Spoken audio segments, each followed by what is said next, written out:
pa. Pinagmamalaki ko po kayo kasi po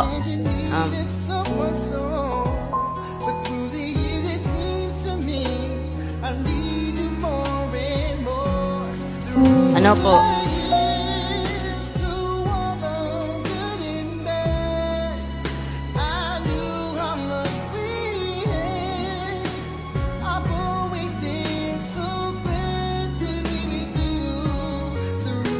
pinagmamalaki ko po kayo pa kasi ano po, hindi porket nangongolekta po kayo ng basura ay dapat ko na po kayong ikahiya. Dahil po sa basurang yun, may pantustos po kayo sa aming magkapatid.